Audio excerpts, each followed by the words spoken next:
ನಾಳೆ ಅಯೋಧ್ಯೆಯಲ್ಲಿ ರಾಮಲಲ್ಲಾ ಮೂರ್ತಿಯ ಪ್ರಾಣ ಪ್ರತಿಷ್ಠಾಪನೆ ನೆರವೇರ್ತಾ ಇದೆ. ಇತ್ತ ಮೈಸೂರಿನಲ್ಲೂ ಸಡಗರ ಸಂಭ್ರಮ ಮುಗಿಲು ಮುಟ್ತಾ ಇದೆ. ಯಾಕಂದರೆ ಕರ್ನಾಟಕ ಮೂಲದ ಮೈಸೂರು ಮೂಲದ ಅರುಣ್ ಯೋಗಿರಾಜ್ ಅವರು ಕೆತ್ತಿರುವಂತಹ ಮೂರ್ತಿ ಪ್ರಾಣ ಪ್ರತಿಷ್ಠಾಪನೆ ಆಗ್ತಾ ಇರುವ ಹಿನ್ನೆಲೆಯಲ್ಲಿ ಮನೆಯಲ್ಲಿ ಸಂಭ್ರಮ ಮನೆ ಮಾಡಿದೆ. ನಾಳೆ ಅರುಣ್ ನಿವಾಸದಲ್ಲಿ ರಾಮನ ಮೂರ್ತಿಯನ್ನು ಇಟ್ಟು ಪೂಜೆ ನೆರವೇರಿಸಲಾಗುತ್ತೆ. ರಾಮನ ಆರಾಧನೆ ಬಳಿಕ ಭಕ್ತರಿಗೆ ಪ್ರಸಾದ ವಿತರಣೆ ಕೂಡ ಮಾಡಲಾಗುತ್ತೆ. ರಾಮನ ಪೂಜೆ ಬಳಿಕ ಅಯೋಧ್ಯೆಯ ಕಾರ್ಯಕ್ರಮ ವೀಕ್ಷಣೆ ಮಾಡೋದಕ್ಕೆ ಅಂತ LED ಪರದೆಯನ್ನು ಕೂಡ ಅಳವಡಿಕೆ ಮಾಡಲಾಗಿದೆ. ಪ್ರಾಣ ಪ್ರತಿಷ್ಠಾಪನೆ ಕಾರ್ಯಕ್ರಮ ವೀಕ್ಷಣೆಗೆ LED ಸ್ಕ್ರೀನ್ ವ್ಯವಸ್ಥೆ ಕೂಡ ಅರುಣ್ ಯೋಗಿರಾಜ್ ಅವರ ನಿವಾಸದ ಎದುರು ಮಾಡಲಾಗಿದೆ.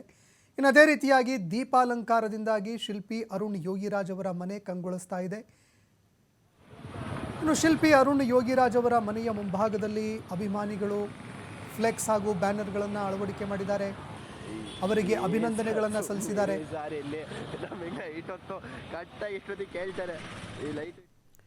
ಇನ್ನು ಇದಕ್ಕೆ ಸಂಬಂಧಪಟ್ಟಂತೆ ಅರುಣ್ ಯೋಗಿರಾಜ್ ಅವರ ಪತ್ನಿಯವರನ್ನ ನಮ್ಮ ಪ್ರತಿನಿಧಿ ಮಾತನಾಡಿಸಿದ್ದಾರೆ. ಇದಕ್ಕೆ ಸಂಬಂಧಪಟ್ಟಂತೆ ಏನೆಲ್ಲ ಸಂತಸ ಹಂಚಿಕೊಂಡಿದ್ದಾರೆ ಕೇಳ್ಕೊಂಬನ್ನಿ. ರಾಮಲಲ್ಲಾ ಪ್ರಾಣ ಪ್ರತಿಷ್ಠಾಪನೆಗೆ ಕ್ಷಣಗಣನೆ ಆರಂಭವಾಗಿದೆ. ಈ ಒಂದು ಹಿನ್ನೆಲೆಯಲ್ಲಿ ರಾಮಲಲ್ಲಾ ಮೂರ್ತಿಯನ್ನ ಕೆತ್ತನೆ ಮಾಡಿರುವಂತಹ ಮೈಸೂರಿನ ಶಿಲ್ಪಿ ಅರುಣ್ ಯೋಗಿರಾಜ್ ಅವರ ಮನೆಯಲ್ಲೂ ಕೂಡ ಹಬ್ಬದ ವಾತಾವರಣ ನಿರ್ಮಾಣವಾಗಿದೆ. ಸಂಭ್ರಮ ಸಡಗರ ಮನೆ ಮಾಡಲಾಗಿರತಕ್ಕಂಥದ್ದು. ಬಹಳ ಪ್ರಮುಖವಾಗಿ ಅರುಣ್ ಯೋಗಿರಾಜ್ ಅವರ ಮನೆಯನ್ನ ಈಗ ವಿದ್ಯುತ್ ದೀಪಾಲಂಕಾರದಲ್ಲಿ ಕಂಗೊಳಿಸಲಾಗ್ತಾ ಇದೆ. ಈಗ ನಾವು ದೃಶ್ಯದಲ್ಲಿ ಕೂಡ ಕಾಣಬಹುದು. ಮುಖ್ಯವಾಗಿ ಮೈಸೂರಿನ ಗನ್ ಹೌಸ್ ಏನಿದೆ, ಅರಮನೆಯ ಸಮೀಪ ಇರತಕ್ಕಂಥ ಗನ್ ಹೌಸ್ ಬಳಿಯ ಬಸವೇಶ್ವರ ವೃತ್ತದಲ್ಲಿ ಇರುವಂತಹ ಅರುಣ್ ಯೋಗಿರಾಜ್ ಅವರ ಮನೆಗೆ ಈಗ ವಿದ್ಯುತ್ ದೀಪಾಲಂಕಾರವನ್ನು ಮಾಡೋದ್ರ ಜೊತೆಗೆ ಅವರ ಅಭಿಮಾನಿಗಳು ಈಗಾಗಲೇ ಅವರ ಮನೆಯ ಬಳಿ ಫ್ಲೆಕ್ಸ್ ಅನ್ನ ಹಾಕುವ ಮುಖಾಂತರ ಅಲ್ಲಿ ಅವರಿಗೆ ಶುಭವನ್ನ ಕೋರ್ತಕ್ಕಂಥದ್ದು. ಯೋಗಿರಾಜ್ ಅವರ ಮನೆಯಲ್ಲೂ ಕೂಡ ರಾಮನ ಆರಾಧನೆಯನ್ನ ಮಾಡಲಾಗುತ್ತೆ. ಇದರ ಒಂದು ಸಿದ್ಧತೆಯನ್ನು ಕೂಡ ಮಾಡಿಕೊಳ್ಳಲಾಗಿದೆ. ಈಗ ಅರುಣ್ ಯೋಗಿರಾಜ್ ಅವರ ಪತ್ನಿಯವರು ನನ್ನೊಟ್ಟಿಗಿದ್ದಾರೆ. ನಾನು ಅವ್ರನ್ನ ಮಾತನಾಡಿಸ್ತಾ ಹೋಗ್ತೇನೆ. ಮೇಡಮ್, ಈಗ ನಾಳೆ ರಾಮಲಲ್ಲಾ ಪ್ರಾಣ ಪ್ರತಿಷ್ಠಾಪನೆ ಆಗುತ್ತೆ. ಅದೇ ಸಂದರ್ಭದಲ್ಲಿ ಇಲ್ಲೂ ಕೂಡ ಪೂಜೆ ಪುನಸ್ಕಾರಗಳನ್ನು ಮಾಡ್ತಾ ಇದ್ರಿ. ಏನೇನು ಮಾಡ್ತಾ ಇದ್ರಿ? ಇಲ್ಲಿ ಪೂಜೆ ನಡೀತದೆ. ಆಮೇಲೆ ಪ್ಯಾಲೇಸ್ ಹತ್ರ ಹೋಗ್ಬಿಟ್ಟು 111 ಅಡಿದು ಗಂಧದ ಕಡ್ಡಿನ ಹಚ್ತಾರೆ. ಆಮೇಲೆ ನಾವು ಇಲ್ಲಿ ಟಿವಿಯಲ್ಲಿ ನೋಡ್ತೀವಿ, ಸ್ಕ್ರೀನ್ ಹಾಕ್ಸಿದ್ದೀವಿ. ಇಲ್ಲೆಲ್ಲರೂ ಕುಟುಂಬ ಸಹಿತ ನೋಡ್ತೀವಿ ಲೈವ್ ಟೆಲಿಕಾಸ್ಟ್. ಈಗ ಇಲ್ಲಿ ನಿಮ್ಮ ಮನೆಯಲ್ಲಿ ರಾಮನ ಮೂರ್ತಿಯನ್ನು ಯಾವುದೋ ಒಂದು ಮೂರ್ತಿ ಮಾಡಿದ್ದೀರಿ. ಆ ಮೂರ್ತಿಗೂ ಕೂಡ ಇಲ್ಲಿ ಪೂಜೆ ಮಾಡುವಂತ? ಹೌದು.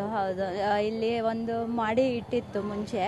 ಆ ಮೂರ್ತಿಗೆ ಪೂಜೆ ಸಲ್ಲಿಸಿ ನಾವು ದಿನ ಶುರು ಮಾಡ್ತೀವಿ. ಅಂದ್ರೆ ಈಗ ನಾಳೆ LED ಆಗ್ತಾ ಇರೋದು ಏನು ಅಯೋಧ್ಯೆಯಲ್ಲಿ ಏನು ಪೂಜೆ ನಡೆಯುತ್ತೆ ಅದನ್ನ ನೋಡ್ಲಿಕ್ಕೆ ಇಲ್ಲಿ ಕುಟುಂಬ ವರ್ಗದವ್ರಿಗೆ? ಹೌದು. ನಾವು ಇಲ್ಲಿ ಕುಟುಂಬದವರೆಲ್ಲ ಸೇರಿದ್ದೀವಿ. ಒಂದು ಸಣ್ಣ ಟಿವಿಯಲ್ಲಿ ನೋಡೋಂಥ ಸಂದರ್ಭ ಅಲ್ಲ ಇದು.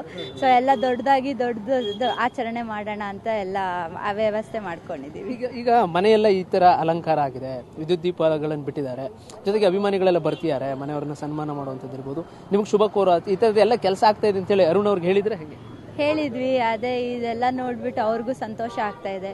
ಎಲ್ಲರದು ಪ್ರೀತಿ ತುಂಬ ಉಕ್ಕಿ ಬರ್ತಾ ಇದೆ. ನಮಗೂ ತುಂಬ ಖುಷಿ ಆಗ್ತಾ ಇದೆ. ಅಂದ್ರೆ ಅವ್ರು ಯಾವ ರೀತಿ ರೆಸ್ಪಾನ್ಸ್ ಮಾಡ್ತಾರೆ ಈ ಥರದನ್ನು ಒಂದು ಸುದ್ದಿ ಹೇಳಿದಾಗ ಅವ್ರಿಗೆ? ಯಾಕೆಂದ್ರೆ ಅವ್ರು ಇಲ್ಲಿಲ್ವಲ್ಲ, ಹಾಗಾಗಿ ಇಲ್ಲೇನೋ ಆಗುತ್ತೆ ಅಂತ ಒಂದು ಕಲ್ಪನೆ ಇರುತ್ತೆ ಅವ್ರಿಗೆ. ಈ ಥರದ ಒಂದು ಹಬ್ಬದ ವಾತಾವರಣ ಟಿವಿಗಳೆಲ್ಲ ನೋಡಿದಂತೆ ಆ್ಯಕ್ಚುಲಿ ಅವ್ರಿಗೆ ಅರ್ಗಿಸ್ಕೊಳ್ಳೋಕ್ಕೆ ಆಗ್ತಿಲ್ಲ. ಅವ್ರು ಇನ್ನೂ ಇಷ್ಟು ಮಾಡಿದ್ನ ನಾನು ಅಂತಲೇ ಅವ್ರಿಗೆ ಆಶ್ಚರ್ಯದಲ್ಲಿದ್ದಾರೆ.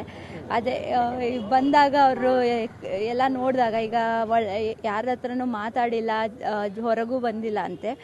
ಅದೆಲ್ಲ ಇವಾಗ ಈ ರೆಸ್ಪಾನ್ಸ್ ನೋಡಿ ಅವ್ರಿಗೂ ತುಂಬ ಸಂತೋಷ ಆಗ್ತದೆ. ಮೇಡಮ್, ಇಲ್ಲಿ ಪ್ರಸಾದ ವಿನಿಯೋಗ ಮಾಡೋಂಥದ್ದು, ಸಿಹಿ ಹಂಚೋದು, ಆ ಥರದ್ದು ಏನಾದರೂ ಕೆಲಸ ಇದೆ? ಹೌದು. ಪಂಚಕಜ್ಜಾಯ ಎಲ್ಲ ನಾವು ಇದು ಕೊಟ್ಟಿದ್ದಾರೆ ದಾನಾದಿಗಳು. ಅದೆಲ್ಲ ವಿತರಣೆ ಮಾಡ್ತೀವಿ, ಎಲ್ಲರಿಗೂ ಹಂಚ್ತೀವಿ.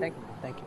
ಇದಿಷ್ಟು ಅರುಣ್ ಯೋಗಿರಾಜ್ ಅವರ ಪತ್ನಿ ವಿಜೇತಾ ಅವರ ಮಾತುಗಳು. ಮುಖ್ಯವಾಗಿ ಅವ್ರ ಮನೆಯಲ್ಲೂ ಕೂಡ ಈಗ ರಾಮನನ್ನ ಆರಾಧನೆ ಮಾಡಲಾಗುತ್ತೆ. ಜೊತೆಗೆ ಅಯೋಧ್ಯೆಯಲ್ಲಿ ರಾಮಲಲ್ಲಾ ಮೂರ್ತಿಯ ಒಂದು ಪ್ರಾಣ ಪ್ರತಿಷ್ಠಾಪನೆ ಏನಾಗುತ್ತೆ ಅದನ್ನ LED ಸ್ಕ್ರೀನ್ಗಳಲ್ಲೂ ಕೂಡ ಕಣ್ತುಂಬಿಕೊಳ್ಳುವ ಮುಖಾಂತರ ಇಡೀ ಕುಟುಂಬದವರು ರಾಮನ ಜಪವನ್ನು ಮಾಡಲಿಕ್ಕೆ ಈಗಾಗಲೇ ಸಿದ್ಧತೆಯನ್ನು ಕೂಡ ಮಾಡಿಕೊಂಡಿದ್ದಾರೆ. ಕ್ಯಾಮರಾ ಪರ್ಸನ್ ನಂದೀಶ್ ಜೊತೆ ಪುಣ್ಯಸ್ TV5 ಮೈಸೂರು.